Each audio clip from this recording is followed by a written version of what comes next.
Good evening. I'm Linda Bagley, the New York State Connection Coordinator and member of Zeta Nu Omega Chapter in Westchester County. It gives me great pleasure to welcome each of you to the first virtual town hall sponsored by the New York State Connection Committee, which is the social action arm of New York Alpha Kappa Alpha Sorority Incorporated chapters. 2020 has proven that leadership matters. This is the moment to band together and do what is necessary to make the difference that will impact this and the next generation. We are literally in a fight for our lives and for our democracy. Tonight, we will hear from national leaders who will share their wisdom and recommend strategies to maximize our opportunities to get our communities out to vote. It is critically important that we do what is necessary to get all souls on the rolls and all souls to the polls. We must make plans to take our ballots, our face masks, hand sanitizers, and gloves to safely vote early and in person. Now, I must stress that Alpha Kappa Alpha Sorority Incorporated is a nonpartisan organization, and Republican elected officials were invited to participate. However, only the Democrats responded. So as we open, we have a few housekeeping tips. This town hall is being recorded for sharing via social media following this event. Please switch your screen to speaker view. All lines are muted with the exception of our speakers. And we ask that you place any and all questions in the chat box. This will be an informative town hall, and I am honored to begin by introducing Ms. Mary Bentley Lamar, the North Atlantic Regional Director of Alpha Kappa Alpha Sorority Incorporated. Ms. Mary Bentley Lamar is the 34th North Atlantic Regional Director of Alpha Kappa Alpha Sorority Incorporated. And as Regional Director, Ms. Bentley Lamar manages all Alpha Kappa Alpha chapters located in Massachusetts, Eastern New York, Eastern Pennsylvania, New Jersey, Delaware, Connecticut, Maryland, the District of Columbia, Rhode Island, Maine, New Hampshire, and Vermont. Yes, we keep her quite busy. Mary is a member of Omicron Xi Omega chapter in Montclair, New Jersey, where she has served her chapter in many roles, including chapter president, and was awarded the North Atlantic Region President of the Year. Under her leadership, her chapter received the Chapter of the Year Award, as well as the region's Leadership Award 3 times during her 4-year term. That's not an easy task. Ms. Bentley Lamar has also received the Cluster 4 Founders Day Lifetime Achievement Award, the American Red Cross Service Award, the Port Authority of New York and New Jersey Black Employees Community Service Award, the Central New Jersey Delta Sigma Theta Community Service Award, the Omicron Zeta Chapter of Zeta Phi Beta Sorority Community Service Award, and the North Atlantic Region Cluster 4 Educational Advancement Fund Award for Excellence. Most recently, Ms. Bentley Lamar was honored by the Montclair, New Jersey branch of the NAACP with the Julian Bond Community Service Award. And additionally, she was honored by ASAH, an association of agencies and schools that serve children with special needs, as a 2018 Humanitarian of the Year. She is the founder and executive director of the Sickle Cell Association of New Jersey, an agency dedicated to improving conditions for individuals living with sickle cell disease. She serves on several boards and holds membership in numerous professional organizations, including serving as vice president of the board of directors for the Newark Boys Chorus School, and as national secretary of the Sickle Cell Disease Association of America's Executive Leadership Council. Ms. Bentley Lamar and her husband founded Super Kids Camp, which is a residential camp program dedicated to the belief that all children are gifted and talented. I give you Ms. Mary Bentley Lamar. Thank you. Thank you, Linda. And I just want to let everyone on this call know that I am here to bring you greetings, and that we will do because we are going to greet the work that is to be done. You're going to hear tonight about the plans for planning your vote, different election details that take place in New York because you are the New York chapters.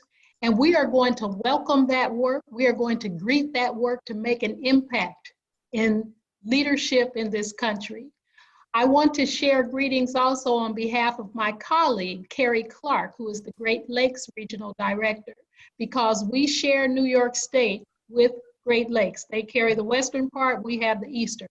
But New York, you have a job to do, and you are going to get your marching papers tonight. So I want to thank the presenters who are here this evening, and they will be introduced as we go along, but I truly appreciate the work that is being done by the presenters and what they are going to share with you. So again, we can greet that work that needs to be done to make an impact.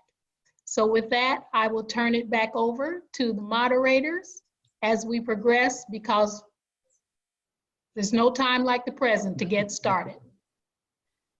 Thank you, Madam Regional Director. Tonight we have two outstanding moderators, Ms. Juanita Lewis and Ms. Rachel Walton. Juanita Lewis began her 16 years as a community organizer with the Minnesota chapter of ACORN and has worked on numerous campaigns at the city, state, and federal levels. Juanita is currently the Hudson Valley Organizing and Training Director for Community Voices Heard, which is a member-led multiracial organization, principally women of color and low-income families in New York State. Juanita is a national trainer with Vote, Run, Lead, a nonpartisan organization that trains women to run for office from across the country. She has trained hundreds of women to run for local, state, and federal office. And whenever she finds the time, Ms. Lewis is also an adjunct assistant professor of public service at NYU's Robert F. Wagner Graduate School of Public Service. Ms. Lewis is a member of the Iota Alpha Omega chapter, which is located in Mid-Hudson Valley. Our next moderator is Ms. Rachel Walton, who has been politically active since she was an undergrad at York College and as a graduate student at American University. She is also a member of the NAACP and was selected to participate in the prestigious political training in Washington, D.C., sponsored by Emily's List. Rachel was elected to serve as chair of the New York State Young Democrats Caucus of Color and was voted the first African American to serve as the executive vice president, where she engaged youth in becoming active in the political process throughout the state of New York. Currently, Rachel works at the City of New York Department of Education as the citywide manager to implement Mayor Bill de Blasio's top early childhood education initiative, Pre-K for All. She is now in pursuit to reform education as a doctoral student at Drexel University, studying education policy and leadership. Rachel is a member of Epsilon Pi Omega chapter, which is located in Queens County. And with that, I will turn the town hall over to our two very capable moderators.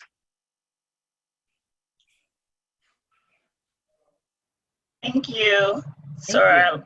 Thank you, Sister Linda. Thank you so much for that wonderful introduction. I want to say before we introduce the panelists, we do want to have greetings by our North Atlantic Region's Connections Chair, Ms. Ima Barron. Good evening. It is indeed a pleasure for me to bring you greetings to my North Atlantic Regional Director, Mary Bentley Lamar, and to the International Chairperson of the Connection Committee, and that is Rosalind Brock. I am so pleased that you're having this town hall meeting because it is so important that the correct information get out there. There's so much misinformation out there. And to have you do this town hall meeting goes a long way in making sure that people have the correct information. I also challenge you that as you participate in your voter education activities, that you also include information about why people need to vote. We can encourage them, we can give them the information, but we have to make sure that they understand how important their vote is and why. What are the issues? What needs to be changed? And how do you change it with your vote? So with that, I'm going to sit back with the rest of those who are present and listen to what you have to say and the questions. And this gives me bragging rights on the International Committee so that I can tell them about this town hall meeting. So thank you. Thank you. Thank you so much for being here. We thank you for your support. And so, as we said before, the upcoming elections, the November elections, is only 46 days away. Can anybody say 46? 46. 46. So tonight we have a wonderful panel of incredible advocates, activists, experts that can help us get out the vote and get our communities engaged and prepared. So we're not just here to look at each other and check out our outfits. I know we haven't seen each other in a long time, but we're here to get prepared tonight. So the first person we're going to introduce is our sister, Rosalind Brock. So briefly, I want to give you a brief information about her bio. Ms. Brock is a graduate of Virginia Union University and has earned 3 master's degrees in healthcare administration from George Washington University, in business administration from the Kellogg School of Management at Northwestern University, and in divinity from the Samuel DeWitt Proctor School of Theology at Virginia Union University. Ms. Brock joined the NAACP as an undergraduate at Virginia Union University, and following several positions of increasing responsibility, she was unanimously selected to succeed Julian Bond as the chairman of the NAACP, becoming the 4th woman and the youngest woman to serve in the position, and is now the chairman emeritus of the NAACP Board of Directors. Ms. Brock serves on several boards, including being a member of Alpha Kappa Alpha Sorority Incorporated, and currently serving as our wonderful and vivacious and energetic International Connections Chairman. Thank you for being here tonight. I would also have the honor of introducing Reverend Richardson. Some may know him as just an activist, but I believe he is also a loud voice for justice for our generation today. Reverend Richardson is the senior pastor of Grace Baptist Church in the city of Mount Vernon, New York, and the chairman of the board at Virginia Union University, his alma mater. He also serves as the chairman of the boards of the National Action Network and the Council of National Black Churches. Reverend Richardson earned his divinity degree from Yale University Divinity School and his Doctor of Ministry as a Whit T. Walker Fellow from the United Theological Seminary in Dayton, Ohio. Mentored by Sandy Ray, a close friend of Dr. Martin Luther King Jr., and Dr. Whit T. Walker, Dr. King's chief of staff, Richardson has received numerous honors and accolades. 2 notable distinctions include the induction into the Reverend Dr. Martin Luther King Jr.'s Board of Preachers and the International Hall of Honor by Morehouse College in Atlanta, Georgia. He is also a recipient of the Alumni Award of Distinction in the Congressional Ministry from Yale Congregational Ministry from Yale University. Dr. Richardson is married to Sora Inez Richardson and lives in New York. We are excited today for our panelists, and we welcome them to speak and talk about the upcoming elections and really give us some food for thought tonight. I'm calling for Reverend Richardson to give us the importance of the election this year. Do you want me to start now? Yes. Well, thank you for that generous introduction. I hope that my wife is online so she can hear what a great fellow I am, and maybe I won't have to put out the trash tomorrow. But accept the fact that I am very honored to be asked to do anything for AKAs. My daughter, when she was pledging, they called me number 10 because they wouldn't let me go into the ceremony, but I did everything else in the pledging process. So you all have a great special place in my heart. I want to thank Linda Bagley for soliciting me to be a part of this. She's such a dear soul in our congregation, and there are others I see here today. I want to commend Alpha Kappa Alpha for the extraordinary, consistent work that you have done in building our community. And today, we are faced with the greatest opportunity to build our community in a long time. We have a tremendous opportunity to move forward and to move the agenda. You know, this agenda of empowerment has been going on for 400 years. We often talk about the 400 years of racism and systemic racism.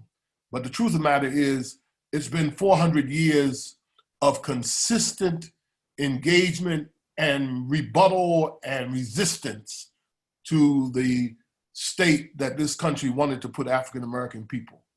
We are in this last segment. This segment could be the most important segment.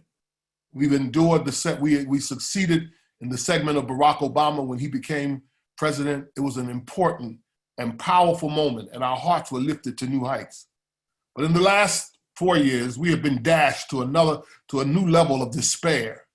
And we have in this moment an opportunity to rise and to erase the terrible 4 years that we have endured as Black people in this country, not only Black people in this country, but our relationships around the world and people of all colors who have been denied full access to the opportunities that America ought to provide. I say that because I want us all to feel how urgent this is, how critical this is. This is a turning point. If we fail to win this election, to bring new leadership to this nation, we will have 4 of the most terrible years in the history of America. We cannot afford the risk. It will destroy us. I'm telling you, we must do everything we can. I want to encourage you tonight, not just the 8 that you've been asked to do by the sorority, but I want you to call across the country, because in New York, we're really not in threat in New York. In New York, we're going to deliver the Democratic line and we'll make the change in New York. But what we have to do is make sure we use our influence in the battleground states. There are 8 states that we are faced with, including Wisconsin and including Ohio, Pennsylvania, Florida, North Carolina, 8 of them that are critical. I'm involved with the Conference of National Black Churches, where we have 30,000 congregations, 9 historically Black denominations. And we have a program that we're sending workers into those 8 states to mobilize congregations. You know, our congregations, many of you belong to churches, 85% of our people in our churches vote. But sometimes the people in our churches, though they're registered to vote, they don't go to vote. We have to make sure that we make every vote count this time around. We have to vote down the ballot, because we also have to change the Senate. The Senate, with getting the presidency and not getting the Senate changed and sensitive to our issues and views, will be a mistake. So I really want to highlight that the National Action Network, we have 116 chapters. We are mobilizing people to get the vote out. It's taking all of us. The Divine Nine are doing such a wonderful raising of consciousness. We're all excited with the prospect of Kamala Harris being the vice president. That ought to motivate us to a new height. It can open a door to a new future. And so I really want to encourage you every way I can. I want to tell you that each of us must pick up and be influential where we are. You as AKAs are leaders, and you have a responsibility to mobilize people. You are influencers, and you must use every part of your influence to deliver souls to the polls. You must help get our people to the polls. You must invest your time, your energies, your phone calls, everything that you can, because it's a critical moment in America. I won't talk any much more, but I just want you to know that I appreciate what you're doing, and it is our children. This is not about your jobs. This is not about my job. This is about the legacy that we will leave to our children, the America that we will leave, the global village that we will leave. This is about whether the climate conditions will be challenged. This is about whether justice will be spread. This is about what kind of schools our children will have. You will grow up in what environment will they grow up in? There is so much online, so much at stake in this election, and we cannot fail. And I pray that you will do all you can. I'm glad to be associated with this call and glad to be associated with the AKAs. And believe me, I believe we're going to make a difference. I believe we're going to do what we've got to do. Thank you, Reverend Richardson, for your leadership. Thank you for the charge. Thank you for making it plain. I think that, you know, we don't want to take anything for granted. No. You know, and like you said, in New York, we are a Democratic state, but we have to consider the bigger picture. So thank you for your charge on tonight, and I hope everyone was taking notes. So we're going to move forward and go to the important facts about voter protection. We know that there's a lot at stake, and there are many different strategies and different loopholes that we all may encounter as we're going to the polls. So I'm asking our sister, Rosalind Block, to come forth. Thanks so much, Rachel, for that introduction, and to Madam Regional Director, Mary Bentley Lamar, and my Connection Committee member, Irma Barron. I thank you so much for your leadership. And wow, haven't we had a charge this evening from the Reverend Dr. W. Franklin Richardson, my good friend in the civil rights movement, and from Virginia Union University, the best university this side of heaven. Hallelujah, hallelujah. But he has given us our charge and our strategic foci, but I want us to drill down now and speak to the tactical issues that we have to move forward. My committee member and your North Atlantic Regional Connection Chair always stresses on our committee, read your documents, read your documents. So sisters, I want you right now, take a half a minute, get out your pen, because I'm gonna give you some information that I need you to write down, and that you will continually read your documents through this next 46, 47 days as we make our way, souls to the polls, pumps on the pavement, sneakers on the streets, as we get to Decision 2020 on November the 3rd. You all know that we're struggling under the weight of a health and economic and racial crisis, but AKA's lead. How many of you, I can't see you all, but I want you to wave your hand. Do you know about AKA's lead? Now, right over my shoulder here, it's a little litmus test here. These signs are available to each of you, and that you can go, and lead is to learn, empower, advocate, and decide what's happening in our nation. I'm not going to try to reiterate and come behind Dr. Richardson, because he said it like it is, but this is what I want you to remember, that we have multiple partnerships with community groups across this nation trying to get us across the finish line. You said that you were you promised and pledged as women of Alpha Kappa Alpha Sorority Incorporated to register at least 8 new voters. but we want you to expand that so that you will influence at least 20 new voters so that they can go to the polls. If you read your documents, you know nationally across our sorority, Madam Supreme, our international president has asked us 25,000, let me say that real slow, 25,000 new voters that we, the women of Alpha Kappa Alpha Sorority Incorporated, are pledging to bring to the polls in November. Through our partnerships with When We All Vote, we've committed to that organization with Michelle Obama 2,000 voters. And the North Atlantic region, under our dynamic regional director, you are leading the way, and under our sister Irma Barron's leadership as well. I need you to push a little more so that we can get us across that finish line. My sisters, we also have partnerships with BET and the National Urban League. We have partnerships with Oprah Winfrey and Own Your Vote Network. And there are opportunities for us to get celebrities and do videos with that partnership. We also are partnering with Reverend Barber with the Poor People's Campaign. We were able to get 20,000 sorors mobilized for the Poor People's Assembly. You did that. You showed up, and I'm counting on you to do that again. Also, we just instituted an HBCU initiative where the undergraduates across the HBCU campuses are leading the way in terms of registering all of their students and their colleagues. Donna Brazil told us on a call 2 days ago that 37% of the electorate would be between the ages of 18 and 24. Did you hear me? 18 to 24.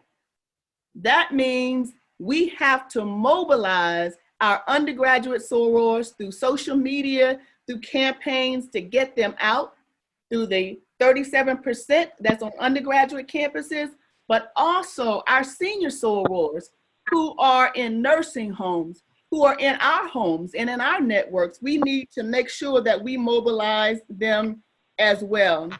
I also want to share with you that on tomorrow, nearly 800 women of Alpha Kappa Alpha who are lawyers have signed up for a partnership that we have with the National Bar Association to do election protection.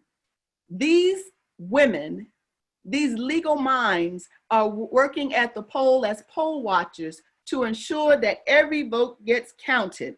So at 5:30 tomorrow, via a Zoom call, we're going to get trained with the election protection and the GOTV. We also have a partnership with the NAACP. With them, we're also working to mobilize over 8.3 million people to get out to the polls. We're using their VAN network, their voter activated network, to go into communities. When I say go into communities, I'm not talking, we know we're not going into anybody's COVID streets, because we are what? In a virtual environment. Let me say that once again so that you all will hear me. We are in a virtual environment. And what we're doing is using our phones, we're using our text messaging, and we're using our computers through social media to get out information and leveraging resources of individuals in our community who have street credibility. Yes, that means Miss Mary on the corner, who know everybody, lottie-dottie, and everybody, that she can pick up the phone and call them and they listen. Our international president says it's not enough, my sisters, just to get folks registered. That's only half the battle. As Dr. Richardson has said, we have to get them to the polls on November the 3rd. But we also have some documents for you, and get you to the polls means this. It means absentee ballots. It means early registration so that you can get information out. So I asked you to pick up your pens real quick because I'm a minute over my time. I want to give you some dates, because when we talked about when our sister Irma Barron said, read your documents, know your documents, I want you to consistently go back. So I'm giving you dates and times. Are you ready, sisters? So on August the 17th, you got an e-blast, or your chapter presidents did, about political activity and guidelines as a resource document. July 24th, you got a 100 countdown to decision 22 that told you about details and activities that you can do in a virtual environment for connection. On July the 8th, we wrote an article in the Ivy Leaf about all the wonderful activities that Connection sisters were doing across the nation. On June the 12th, you got an e-blast that talked about voter education and mobilization, and how in a video that dispels the myth that it's unsafe to put your ballot and send it out, or for voter registration and early voting. We also, in June the 2nd, a call to action around our legislative agenda. Dr. Richardson and Sister Irma has said, it's not just about the presidential election, it's up and down the ballot that we need to be concerned about police reform, Census 2020, and GOTV. I ask you, my sisters, I'm over time, please, please read your documents. Don't get us in trouble. Don't get us in trouble. Do not put the words of the sorority and the partisan campaign in the same sentence, and word to the wise. If by chance you have to ask the question, should I do this or not? Don't. Peace and power. Thank you, sisters. Thank you, Sister Rosalind. Thank you so much. Now, I just wanted to warn everybody, she gave us some homework. So I'm hoping everyone had their pen and their paper. And now we know what we have to do, but specifically to mobilize, to train, to engage, and to educate our community. And when we don't want to preach to the choir, we want to connect with those that have no interest, that may be exhausted.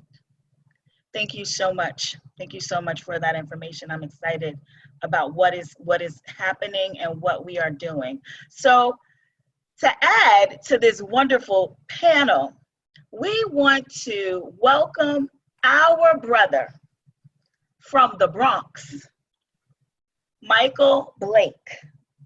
Michael Blake is a third-time assembly member in the New York State Assembly, representing the 79th District in the Bronx.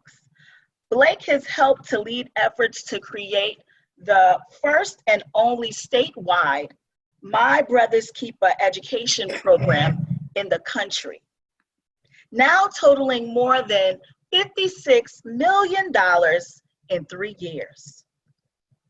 Moreover, Blake helped to lead the charge to the raise the age criminal responsibility so that 16 and 17-year-olds are not tried as adults in criminal court, increasing funding for New York City public housing. He continues to fund diversity in medicine, medical scholarships, and his signature piece is legislation signed into law for the small minority and women-owned business enterprises with less than 300 employees who contract with New York State to get paid in 15 days instead of 30. Blake is also a vice chair at large of the Democratic National Committee, helping lead efforts in engaging with millennials, communities of color, local elected candidates, and training. Blake has traveled to 31 states and to Japan since the DNC election in February 2017, ranging from candidate trainings to mobilizing the base and communities across the country. More importantly, tonight he is here to discuss what's happening in the battleground states and how we can move to action and help out. Brother Blake, are you on the call? I am. As a good alpha man, I sit and I listen right now because I understand my duties. Thank you so much, Sister Walter, for your great words, and great to see so many of our dear sorors here on the line across the board. You know, God is in the move because I actually received a text before I got on this call from someone asking me if Rosalind can potentially speak in an event. So I'm just going to say aloud to Madam Chair that I will be reaching out to you in due order for that.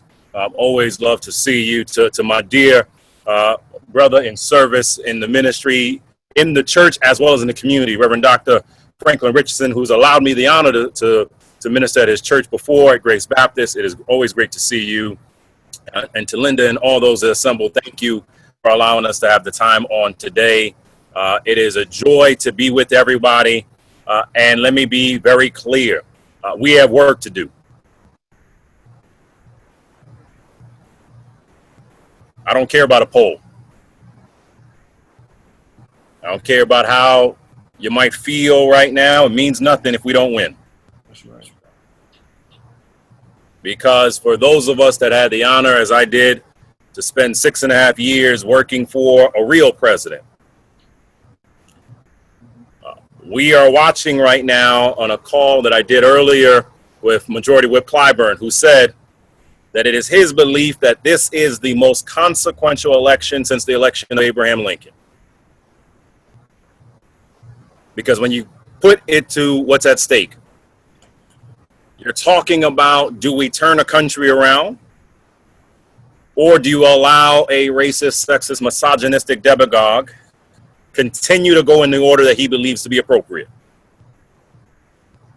And I am speaking on behalf of myself in this way right now. But I also do it for the DNC as well. You asked me to on this line to give very specific orders of things that are coming up and ways people can be involved accordingly. I want everyone to appreciate, I'll put some things in the chat here and would ask, this can be copied and pasted and sent along accordingly. Election day is not November 3rd, everyone. Ballots have already started hitting in North Carolina. So I want everyone to appreciate that election day is when you can start voting in your particular state.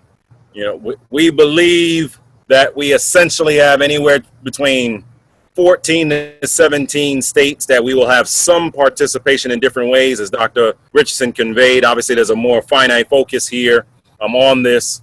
But when we think about where we exercise our energy, what I put in the chat first is that I want us to be armed with the information, because it's not enough for us to say Trump is bad. We got to tell them why Biden and Harris are good. So you got to tell them about what I do believe is the most substantive plan for black folk that has been written by any candidate in history, period. Period.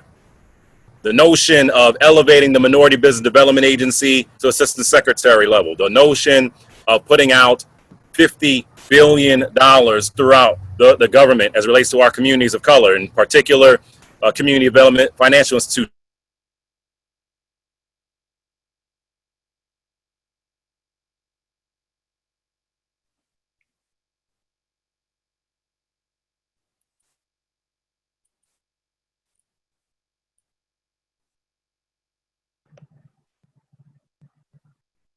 I believe Brother Blake is frozen. Oh, I'm back. Great. I'm back. Trump just got mad because I'm talking about him right now. That's all. So the policies are the first piece. And so the first two links there are Lift Every Voice, which is our overall agenda for Black America, and it's specifically around racial equity, because as Rosalind and Reverend Richardson and so many others know, we got to talk about the economics. We got to talk about how we get jobs. We got to talk about how people get back to work, how we help our people survive right now. Second, we do have to raise funds, everybody. A campaign, like any organization, is an entrepreneurial exercise. So we have our African American Leadership Council. I am organizing 2 events that are coming up that I welcome you to join with. There's a lot of events coming up. but I've been very intentional about the ones we're doing. We have one on September 30th with Ashley Etienne, who is the Senior Advisor for Strategic Planning, and Don Graves, who was the highest ranking Black person under Vice President Biden, her in the economic policy. We did September 30th because that's the day after the first debate. Then October 21st, because that's the day before the last debate. There's many events that are happening, but I encourage you to be a part of the African American Leadership Council. Tomorrow is National Black Voter Day. So do something. It may be a tweet, it might be a post. I'm doing an IG Live at 3 p.m. with actor Jason George, and many of us are doing this accordingly. This is the brother that was on Grey's Anatomy when people ask me who that is right there. And so we want to find creative ways to be out there. Now, as it relates to New York in particular, we want you to be thinking about that. Don't just wait again to the end. We have early voting that will be happening, as well as absentee voting. And those are two different things. I intentionally put the link in there so you can grab it to be aware of what you can do here in New York for those different exercises. I would say 20% of people who voted by absentee in the primary were disqualified because you either didn't do the second signature or because the envelope wasn't completely sealed. So please be attentive on the details there. And if you have any hesitation about that, then go and do early voting. And if someone has hesitation around that, go and vote. But we have no excuse at all. Now, here in New York, we need to treat this that we are a border state. So our responsibility is what's going on in Pennsylvania, and our responsibility is what's happening for the other states where we have relationships. I cannot speak to it yet, but there will be two major events happening next week from the vice president, as well as our next president and our next vice president next week. That will be specifically around minority business, that I would encourage everyone across the country to support and to amplify for that, because I am sick and tired of folks saying that Biden and Harris are not talking about things. That is not the truth. Now, lastly, how we tie this all together. We will be mobilizing our fellow Greeks in multiple ways in the course of this campaign. Many of us have been talking about Divine Nine activities we need to be doing. Reverend Richardson, I will be reaching out to you around an effort that we're going to be preparing for next week, 40 days and 40 nights, because next week is 40 days from the election. And of course, we know Rosalind can preach, so I'm going to bring her in as well, right? And in that same space, we need to prepare for this last piece being voter protection. Even if you are not a lawyer, you can participate in our voter protection efforts, because I have no concern on will more people vote for Joe Biden and Kamala Harris. The question is, do we make sure their votes count? And so we have an effort. It is the most extensive effort that's been ever created around voter protection that we want you in part of. So what I'm going to do right now is I will put in the chat my DNC email so that anyone that has any interest around voter protection or anything else I just mentioned, fundraising, organizing, phone calls, etc., I welcome you to reach out to me and I will partner you up with anyone who's interested. This is the question of this election. Do we go from pain to promise? Make it real simple for folks. And what we've experienced for the last 3.5 years, and what I've experienced here in the Bronx, where I have friends who have died because of this man. I will do everything in my power in the next 47 days to make sure Joe Biden and Kamala Harris win this election. And we all have a responsibility to do the same. Thank you for the opportunity. I turn it back over to you. Well said, well said. Thank you, Brother Blake. Thank you so much for, again, you all are preaching tonight, because you made it very, very plain. But to get it even deeper, you said pain. Let's go from pain to promise. And I think that resonates with all of us on tonight as we have gone through this pandemic and trying to engage and still be active in our communities and get out as much information as possible in a safe manner. So again, Brother Blake gave us some homework too. Everyone could go to the chat and make sure that you save those links that he sent. We don't just want to participate in a Zoom call, but we want to get active. And we want to make sure that we do everything we can to make our voices heard, and even those who feel like they're voiceless heard this fall. So I'm going to open up the conversation for questions for the panelists. You can feel free to put all your questions or even comments, if you may, into the chat.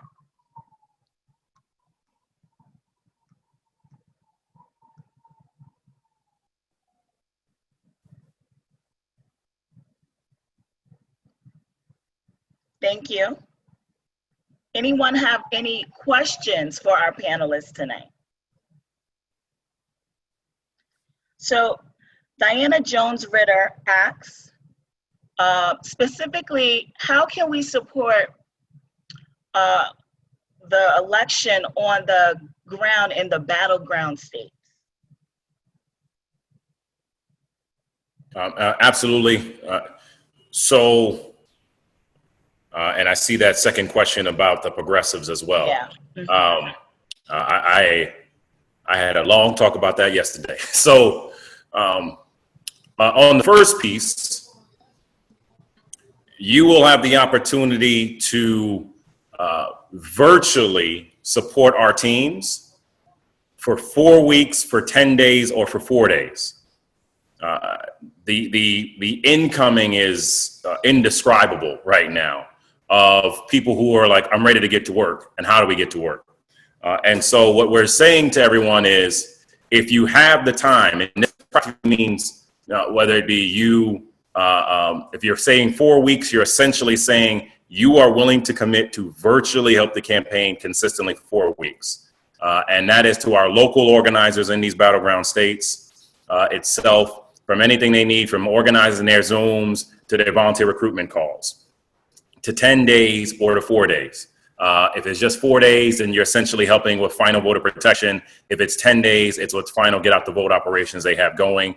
And we all have to keep in mind, there is in-person voting happening, right? So they need support.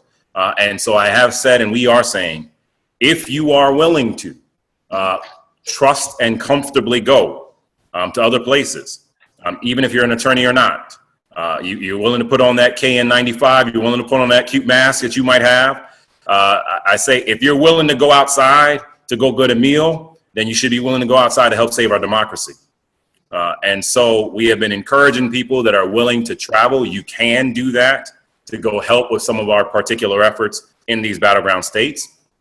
Second, we are hosting nightly virtual campaign offices where you can make phone calls and text from your home. So if you have interest around that, we have several in New York we're organizing. I know for Sunday, Tuesday, Wednesday, and Thursday. There will be others that will be happening, in which we obviously can do one with our respective SOARs here, where it's very easy. It's literally 10 minutes jumping on for a quick training. From there, you finish the training. Then you make your phone calls from your home in the same way we're sitting on this Zoom right now, and you do your text. We come back on about the end of the hour to do 10 minutes, and then we're done. And so if you have that interest, we can partner you up on that as well. And if you don't mind, I can actually answer these two combined while finishing this right here. Do we have a database of people that are doing transportation? The answer is yes. We are aware of people that are signing up to do transportation and driving to the polls. There is going to be more that's needed, though, right? I mean, because you have no idea, as do any of us, what will happen as we prepare. God forbid, if another outbreak happens in some of these states, that dramatically changes what's happening there itself. And so to that, though, what we're also saying is that you have to have the messaging training to be prepared. And so to the question that was raised about what to say to our progressive friends, we know the real Donald Trump. You got to remind people that this is a man whose grandfather is written in KKK writing, who his father was sued because they wouldn't let black and brown folk get access to housing, and a man himself who called for the death penalty against the exonerated Central Park Five. On the flip side, you have Biden and Kamala who are communicating, Let's get more money to our Black and brown businesses. Let's support our HBCUs. Let's make sure you have access to healthcare. Let's make sure we change criminal justice.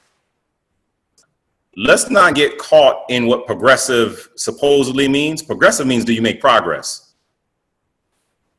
And so we have the points and we have the messaging, and that's what's at stake right now there. So I'm tying those three questions all intertwined to be helpful in that manner. Thank you, Michael. But also I wanted to add, the question was, what can we do for those who aren't lawyers? We want you, we said that Dr. Richardson and Michael said that you all are going to deliver New York, but there are places in the battleground states where you have family and friends that we need to ensure that you get them registered to vote, and that we have information that it's an important date of registrations, when you request your ballots, when is the earliest time that you can send them out, that everybody gets this information. All of you may think that you are on the rolls, but there's just a little step that I ask all of you to do, is to go that vote.org, put your name in, to ensure that your name is on somebody's roll in the state of New York, because you may find for some reason that you have been taken off the roll, or there's some discrepancies. So just want to make sure that you as an individual are on the voting rolls, and that everybody in your circle and your sphere of influence are also on the rolls. Also, if you could look at your laws in your respective state in New York and in your family member states, to see if you have the ability to go by senior centers to mobilize, to pick up their ballots that have been sealed, double signed, as Michael said, to ensure if you can deliver their ballots to the election polling place early on their behalf, because we want to ensure that those who want to go have an opportunity to have their votes counted. These are the types of low-hanging fruit things that we can do. We also, sisters, need your resources. Freedom ain't free, and it ain't gonna come cheap. And what we also need to do is, as Michael has said and Dr. Richardson, it's not just about you all to know that you need to vote against someone. You need to know what you're voting for, and to ensure that those things that are important to you and your family, that you communicate that to them. Because from what I saw on television with a person, well, let me just stop because I'm going too close to the line here. But we need to be sure, because in our communities, we can be easily duped, because someone may say the right things and not have the information to be able to ask the next question, that you can really drill down and find out that they've been selling you some wolf tickets and some incorrect information. So we need to arm all of our family members with the information that's necessary, that they have, that they can get to the polls safely. Right. So, you know, African-American people are essentially very emotional, and we need to plug our emotion into this election. We need the cerebral content, but we need to feel it. We need to feel the fire. When Michael was speaking, one of the things he alluded to, I think we make it very personal when we understand that the 200,000 people who died did not have to die. That's right. And many of them are our people, That's right. are our families, are members of our churches and congregation. This has emotional gravitas, and we must feel this. We must not just think it through, we must feel it in our guts. And that's what got us to survive slavery over these 400 years of systemic racism. In our gut, we must hunger to be free and to have opportunity for our children. So I want to encourage us to bring our total selves, our intellect and our guts to this activity. That's what we've got to do. Thank you, Reverend Richardson. Thank you all. I know, Linda, you had some questions that were emailed prior to the call. If you could share them with Sure. us. The first question is a little lengthy, but we'll push through it. 800,000 absentee ballots were disqualified during the primaries. We all understand that Americans have the right to vote by mail and mail-in ballots. However, the current president, Bill Barr, and his supporters have given every indication that they plan to do what is necessary to rig this election. Absentee and mail-in ballots will be challenged, and they are willing to do any and everything to invalidate paper ballots, also to use fear to suppress the vote. Bill Barr has recently even gone far enough to say that he may decide not to include ballots that are counted after November 3rd if Trump tells him to stop counting and declares himself the winner. With that said, should the DNC's focus continue to be on mail-in ballots? Should the narrative be shifted to encourage safe, early, in-person voting, which cannot be challenged? The outcome of this election must be decisive. It cannot be determined by red state attorneys general, the courts, or Bill Barr. There is time still to coordinate churches, individual members, organizations, etc., to support safe in-person voting. Would the DNC consider redirecting its focus to in-person voting? Because if ballots are disqualified, the lead currently held in the polls will not matter. The short answer is it's a both and. So, you know, there are some people that will want to vote by mail, naturally, but equally, this is why we're spending a lot of time around early voting, you know, and encouraging people that is a way to address all your fears at once. If you're afraid that something may happen in terms of the mail, you're afraid about the games of Bill Barr and everything else, understandably, early voting. And so iwillvote.com is the website we made that every single state you can find the information specifically on how you can do early voting and to do it safely. And as we think about whether it be absentee, early voting, or day of voting, you have those options there. So what I would say is we're giving people all three options in that manner, but we do want to make sure we're mindful of that. And we are also tracking as people are voting, you know, to make it as easy what's happening. And we're tracking when we see areas of concern in pretty real time as well. I also encourage you to validate any information that you get about where you should send your ballots. We have a lot of things that are coming through the postal service. Sisters, I know you've seen on your Facebooks, there's a pop-up that tells you, are you registered voters? Make sure you are putting information in reputable websites. Because if you are sending your information thinking you're asking for an absentee ballot and waiting on it and it never shows up, with all the disinformation that's happening, you've seen it on the news. They have different wrong dates for deadlines. So make sure, double check and recheck what you're doing if you decide to vote by mail or early voting. I say to you that we've got to be creative in how we do these things. I challenge the young people that I come in contact with, and I say to them, just like you stayed out in the street from 5 o'clock in the afternoon to 5 o'clock in the morning protesting, I need you to be prepared to stay in those lines the same way. We need to be supportive of them standing in line. So my sisters, if there are opportunities for you to find yourself a DJ that will set up a table and play us some old school music while folks are standing in line, adopt some church music, keep them going emotionally. Make sure that you have some chargers because people get out of line because their phones run out.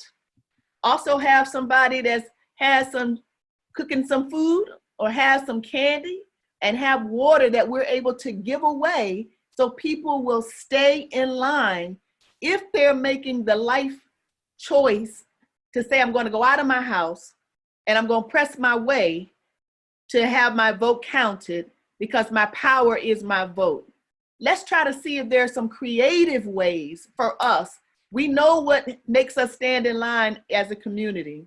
So make it comfortable for us that we'll rent some folding chairs for folks and that we make it as easy as possible in this COVID environment that they can safely vote, and then we'll make sure from the beginning to the end that their votes are counted.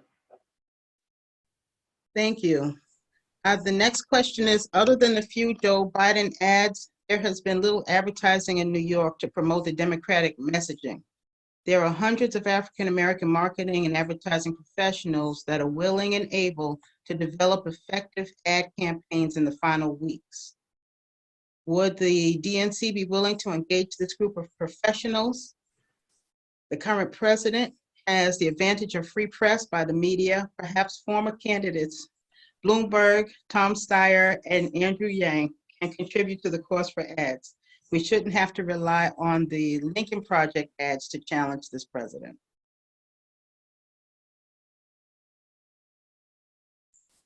Yeah, I'd say the short of it is you won't see much here in New York, and you shouldn't, because we should not be spending our money here because we have to win in the battleground states. But that's to the second part of the question.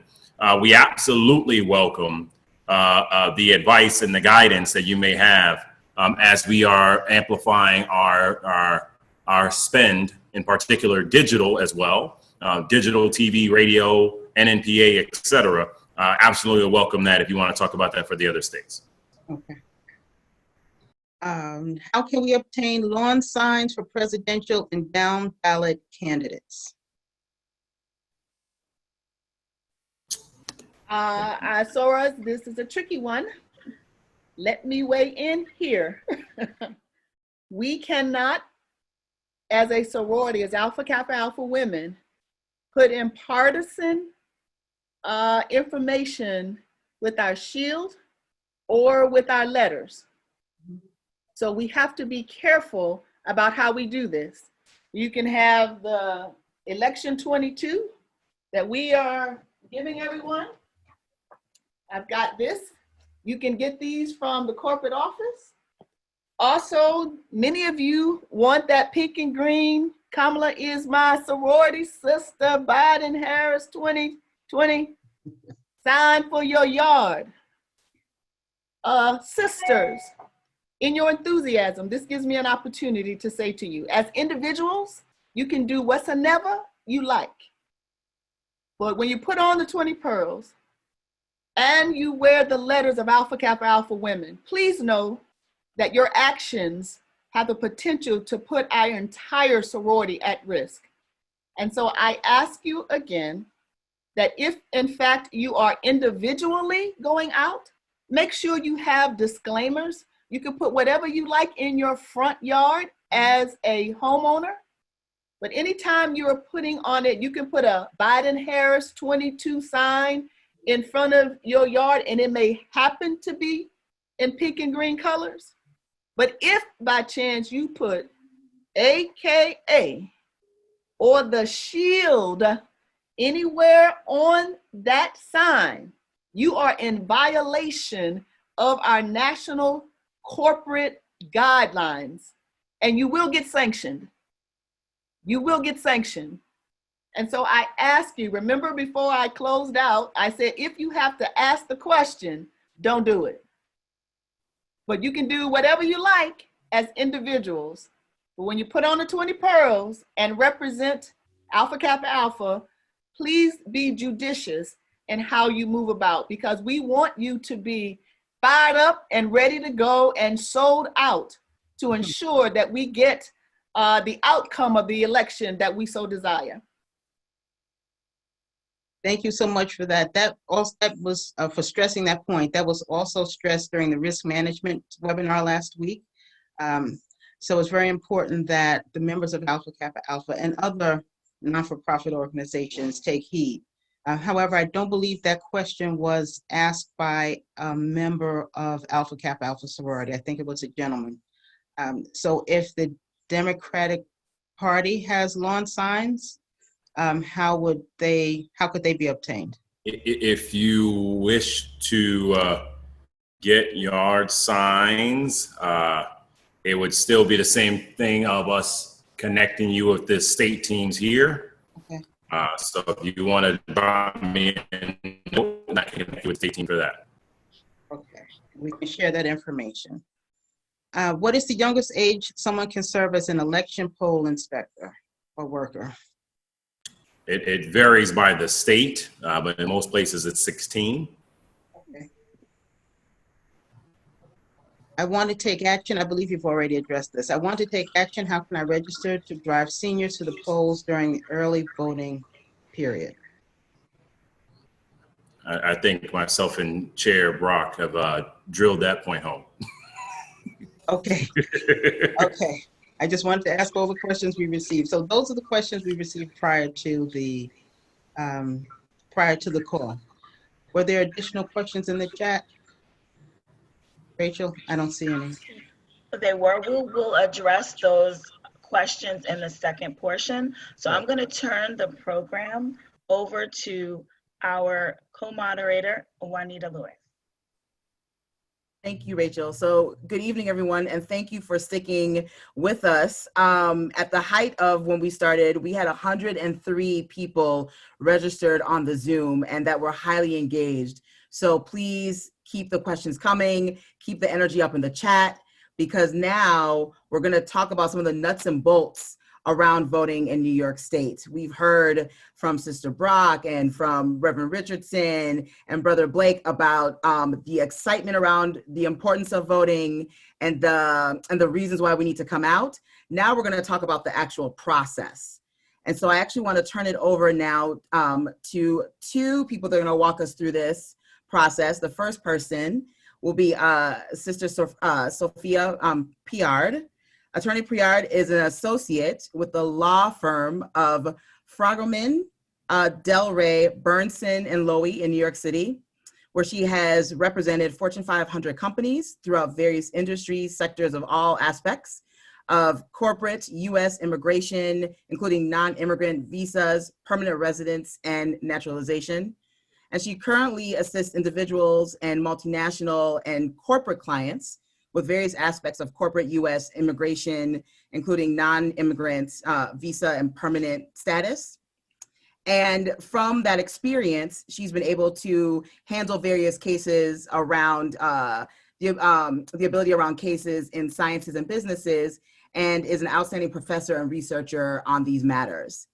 And Sister Sophia has been recognized as one of the best lawyers in America for 2021. And she's a member of Alpha Kappa Alpha Sorority Incorporated, Zeta Nu Omega chapter in Westchester County, and currently serves as the co-chairman of our Global Impact Target. So now I will turn it over to Sister Priard, but right before, just remember before she speaks, I wanna make sure we introduce Louise Vandermark, who is the commissioner from the Board of Elections of Orange County.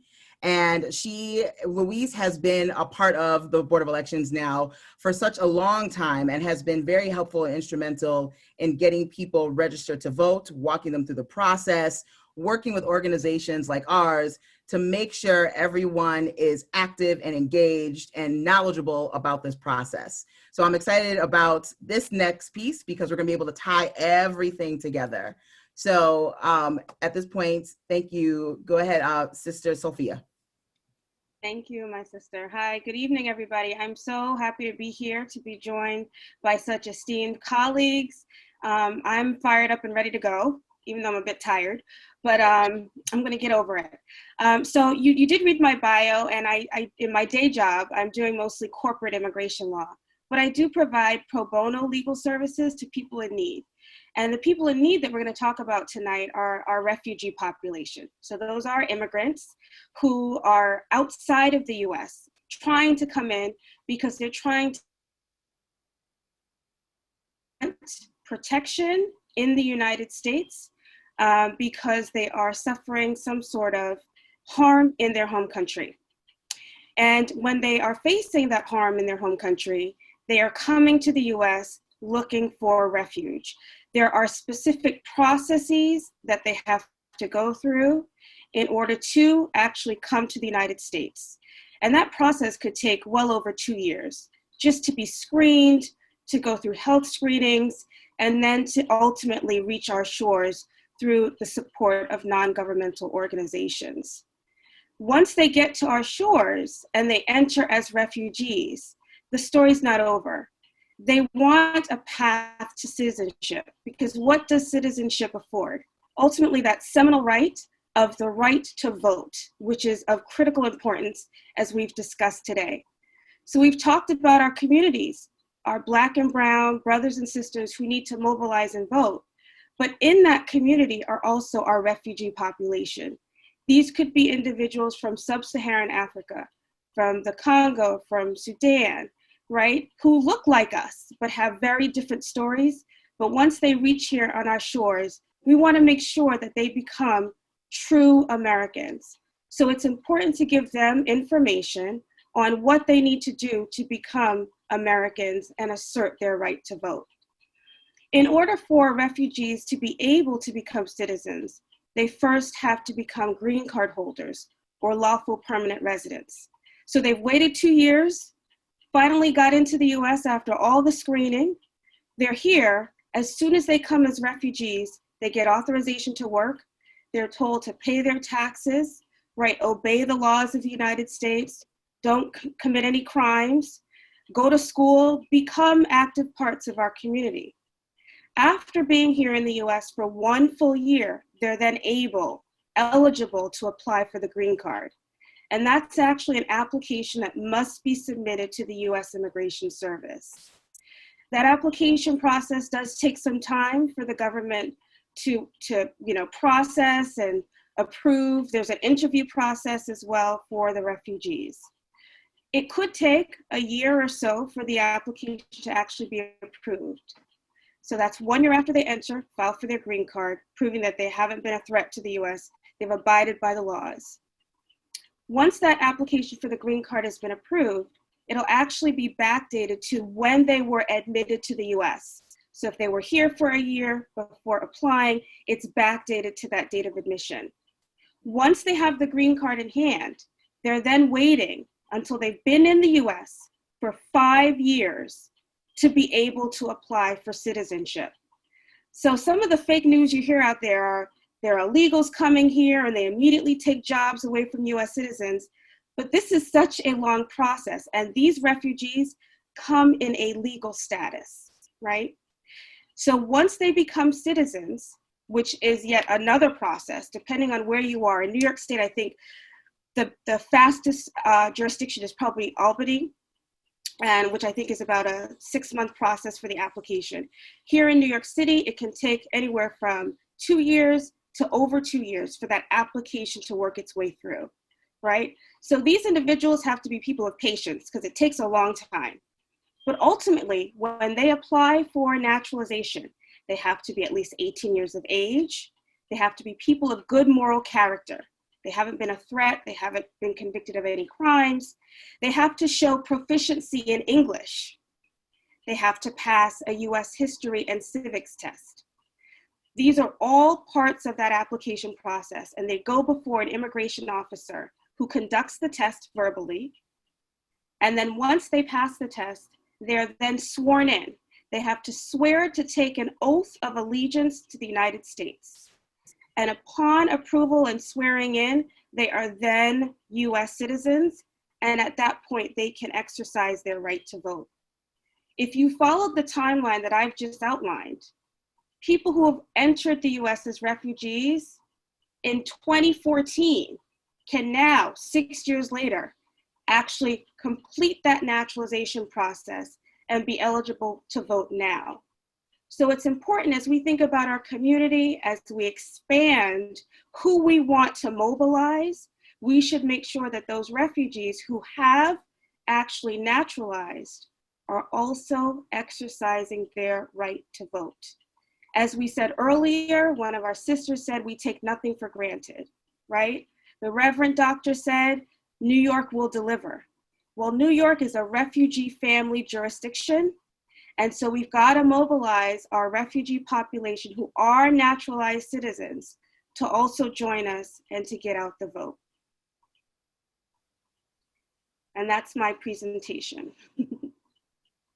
Wonderful. Thank you so much, Sister Sophia. So as a first generation American myself, my parents are from Sierra Leone, knowing the nuts and bolts around voting if you are new to the US and what is important and the access to all that is so important, especially with this election. So thank you so much for sharing that, and for us to really think about other brothers and sisters that we know that we can be having these conversations with, and making sure that we're getting them ready and activated to take action, from voter registration to being able to actually vote.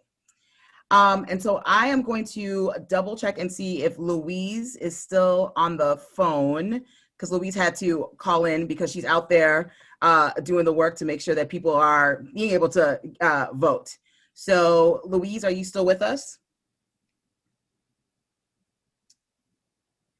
So that is okay, because as women of Alpha Kappa Alpha, we are ready with the plan B. And the plan B is me and Sister Rosalind. So, so along with some of the nuts and bolts. And so, we've been talking about a lot of deadlines for voter registration and absentee voting.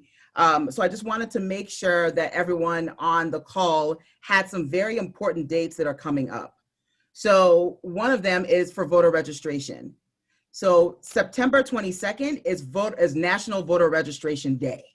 And so that is the day that we want to go out and register as many people as possible that have not been able to register. And because we are in this virtual world, we have all these different apps, right? And so it was already mentioned earlier that we're doing a lot with When We All Vote. And we all should have access to that app, or at least that link. If not, we'll definitely put it in the chat, because you want to send it to individuals so they can register. Yes, Sister Rosalind. I just also want to know, before we get to the 20th, on tomorrow is National Black Voter Day. Yes, thank you. Yes. So don't have to wait until the 22nd to start registering people. Tomorrow, as was just said, that is National Black Voter Registration Day. So let's go out and get as many of our folks registered to vote. And whoever we don't get tomorrow, make sure we get them on the 22nd. And we'll make sure we put the link for When We All Vote, so that could be sent out to as many of our contacts, our relationships, to get them registered. Because the deadline for people to register to vote in order to vote on November 3rd is October 29th. So again, the voter registration deadline to vote in the general is October 29th.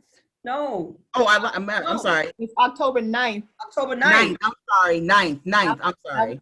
I didn't want to interrupt. No, yes, October 9th. No, excuse me. Yes, October 9th. I'm sorry. So it's October 9th for voter registration. So again, it's October 9th for voter registration. And we want to make sure, again, that everyone is registered and that it is in the Board of Elections offices postmarked by that day. Because we don't want to leave anyone out. Go ahead, Sister Rosalind. And also, sisters, please make sure, those of you who are on the call, you are connection chairs, so it's your responsibility to ensure all your chapter bacilli have this information. Your regional representative, again, is Sister Irma Barron, who can give this information to you. Sister Juanita, were you going to go across the board, or you want me to do it? Then I was just going to do absentee voting. Okay, well then I have some other, but I'll let you go. Oh, no, go ahead, Sister Rosalind, go ahead. So for the state of New York, as I understand it, deadline to register to vote, get your pens out, is October the 9th. Is the deadline to register to vote. Early voting in New York begins on October the 24th. Again, early voting begins on October the 24th. It ends, sisters, on November the 1st. Again, early voting ends November the 1st. Now, we are told with this slow postal system, the approximate date that you should mail your ballots to ensure, as best we know, as godly possible, that it will get there, we encourage you to mail your votes, your mail-in ballots by October the 2nd. October the 2nd. The application for your absentee ballots is October 27th. Again, the application to get your absentee ballot, that deadline in the state of New York, is October the 27th. And the date that your absentee ballot is due is November the 3rd.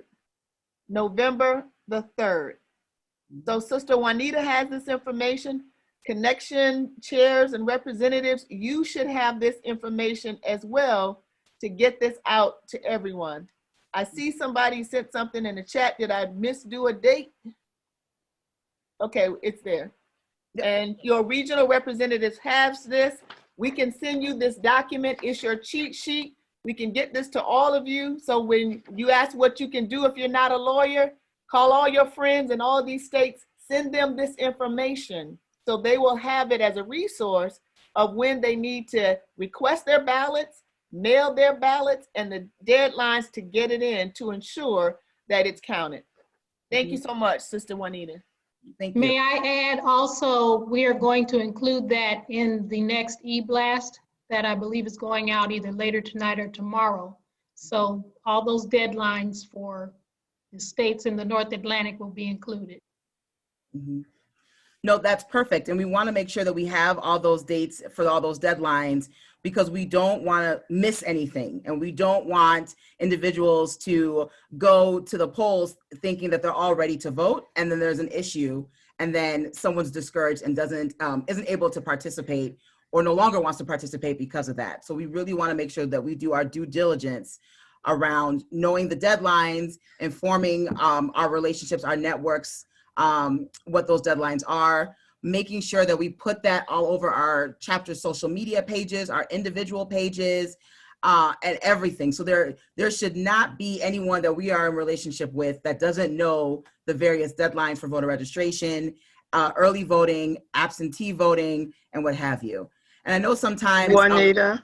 Excuse yes. me, I also Excuse wanted to state that most of the people on the call tonight are not, a good number of people on the call tonight are not members of Alpha Kappa Alpha, and we were able to capture your contact information in the registration process, so we can forward that information to each of your email addresses and you will receive the data. Wonderful, thank you. Okay, and Juanita, the chart has already been sent out. And I think Linda has received the chart and has made some distributions of that chart to chapters. Okay. Wonderful. So just want to make sure we have all that information out there on social media sites, individual social media, chapters, what have you. And then one other thing that we'll go to Sister Rosalind, and just making sure that we're having conversations with people on our networks around the importance of this year's election, and why we don't want to wait to vote, right? So if you feel like you might not be in your district or what have you on election day, please encourage them to fill out an application to get an absentee ballot. Make sure that they fill it out on time and that it is at the Board of Elections office on the designated date, so they're able to get their ballot. And then make sure you work a plan with them on how they're going to get their ballot to the Board of Elections office and things of that nature. We want to make sure we cover all of our bases, especially in this virtual world that we're in. And we want to make sure everyone's doing everything in a safe manner. Sister Rosalind, did you have something to add? Yes, Madam Regional Director reminded me, for those who may have challenges with provisional ballots, you know that women of Alpha Kappa Alpha are very determined, and I just recognized that was told, as you all, that everyone may not be in the sorority who are on this call. So for information purposes, please do not leave a polling place without credible information. If in fact you find that your name was not there, your name was misspelled, or you could not find it, or you are turned away in any way or have any problems, there are voter protection numbers. The NAACP have polling monitors. As I've shared with you, we have sorors who are being trained, 800 number that will be available for you to call. But make sure that you capture as much information as you can, that you do not leave that polling place. If in fact you're risking life to go, that vote does not make a difference. So please,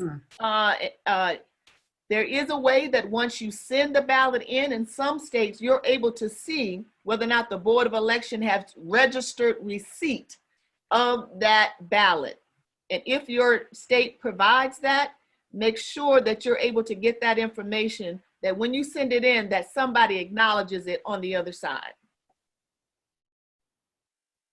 And so with that, just want to see if there are any questions that anyone has. Please put those in the chat. And again, we'll make sure we send out all of the dates that we mentioned and the information to those that have participated in tonight's call. So if any questions, feel free to put those in the chat.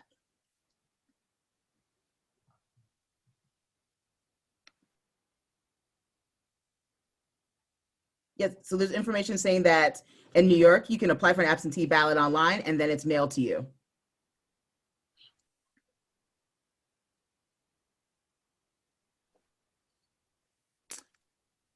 Question of where will this recording be located?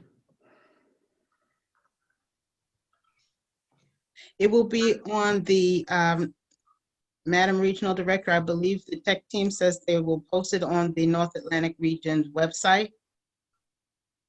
I'll check with them on that. So, Okay. Thank you. Thank you. Once we confirm, we'll send that information out by email.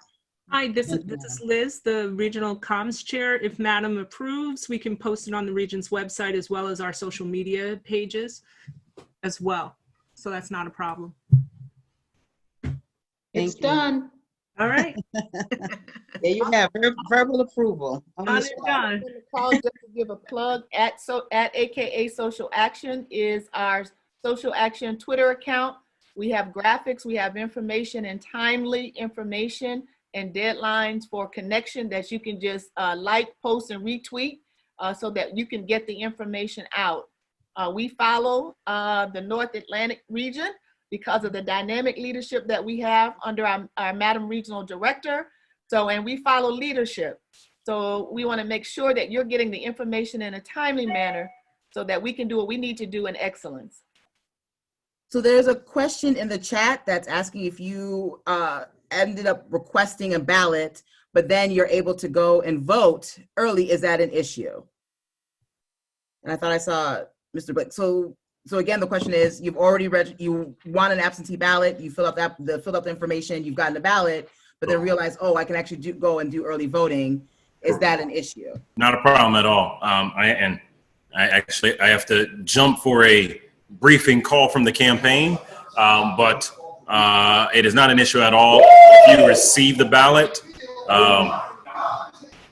you're hearing Yankees highlights. That's what's going on. So right now, but yes, as long as, of course, do not vote twice, as someone has been trying to say out of 1,600. But yes, if you receive the ballot and you choose to not do that, you're totally fine. And the other is, if you receive the ballot and you want to bring it in to a location, whether it be your actual polling place or the Board of Elections, that is permitted. Because some have asked that question, then that is permitted. Okay. I just have to speak truth to power, and the power is on this call. I'm ambivalent. And Michael, I'll just tell you straight up about whether or not I'm going to make that call. And so I'll probably be one of those ones who I'm requesting my absentee ballot. But I'm going to put on double mask and press my way. That's true. And if I find that I cannot, for whatever reason, I know the deadlines for which I have to get it in the mail ahead of time. We're saying a 15-day window to ensure even if it goes snail mail, it will get there.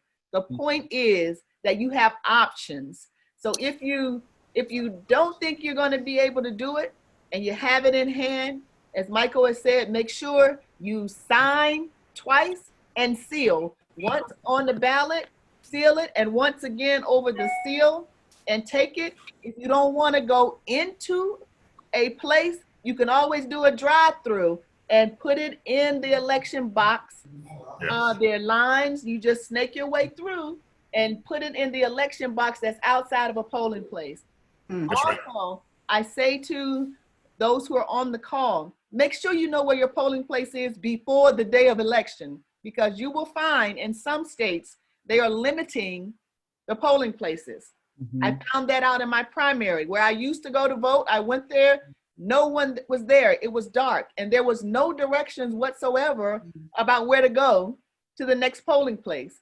So you have to be empowered with information that you know where you need to go. Do a drive-by ahead of time if you can, or call to ensure that you've got the right place to go because you may find that you have to go somewhere else.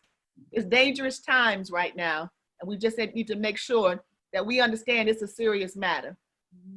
And so in order to find out those different elections, different polling locations, just you could go to the State Board of Elections website, or even go to your specific county Board of Election websites, and they have all that information listed.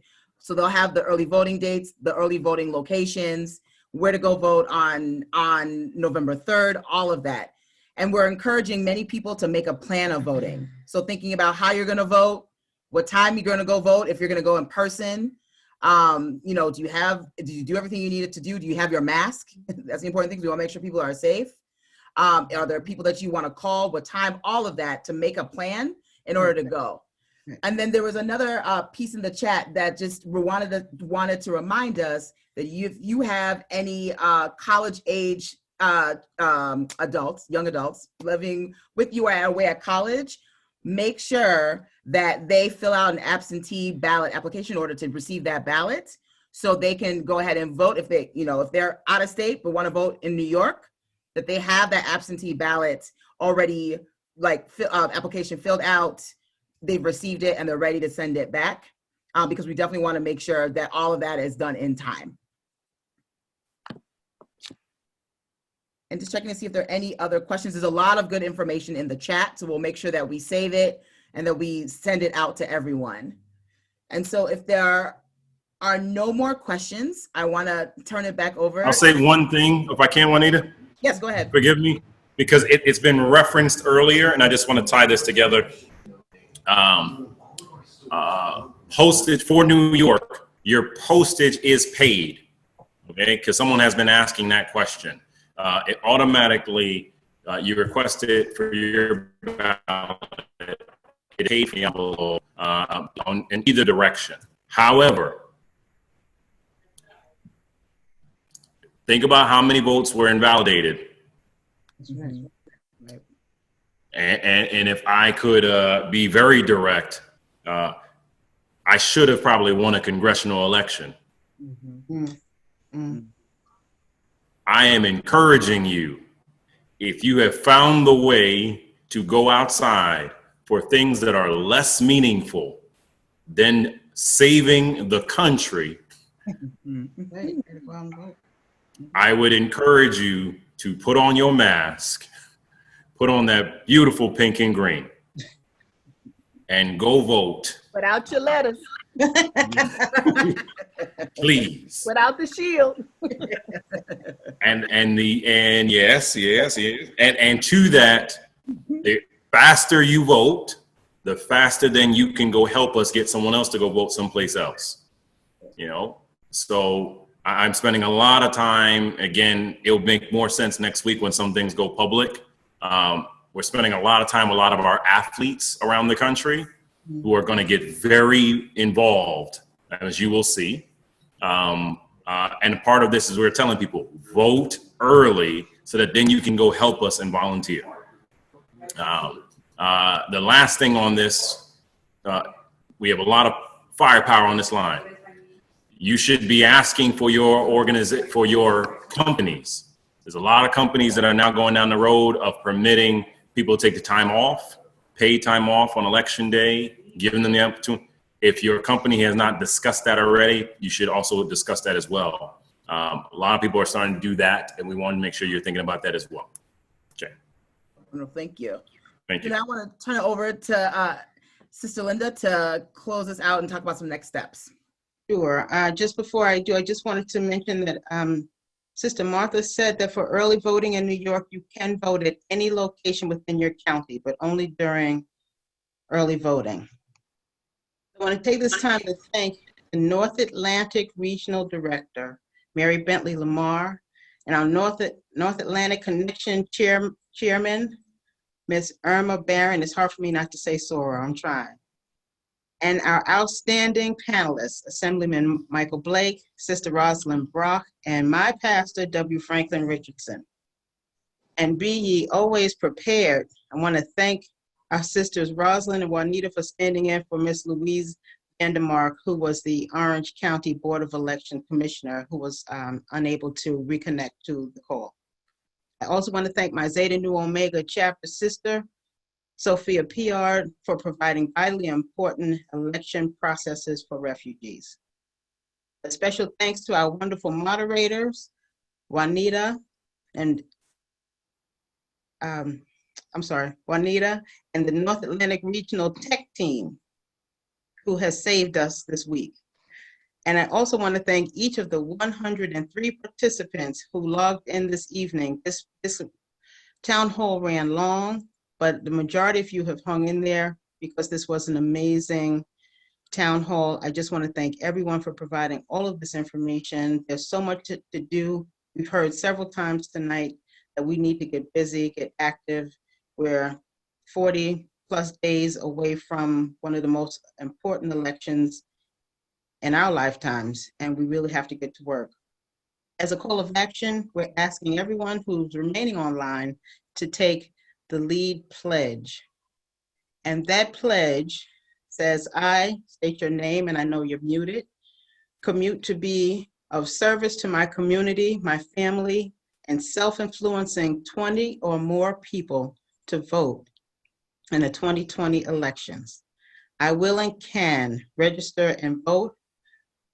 The pledge says I'll register at least 8 new voters, but we heard the call to increase 8 to 20. We're going to text at least 20 people and encourage them to vote, organize and sponsor safe rides to the polls for early voting and election day, safely assist in the return of vote by mail ballots, provide registration and education information, and together with our members, friends, and family, we will learn, empower, advocate, and decide in this critical election. And I didn't mention Sora Rochelle Walton as our second moderator. Thank you very much, everyone, for your participation this evening. This was very important. I want to thank all of my New York State chapter connection coordinators for sending out the word. And Grace Baptist, I see you all. So thank you for participating. Everyone have a good evening, and we look forward to the very next webinar. Thank you very much and have a good night.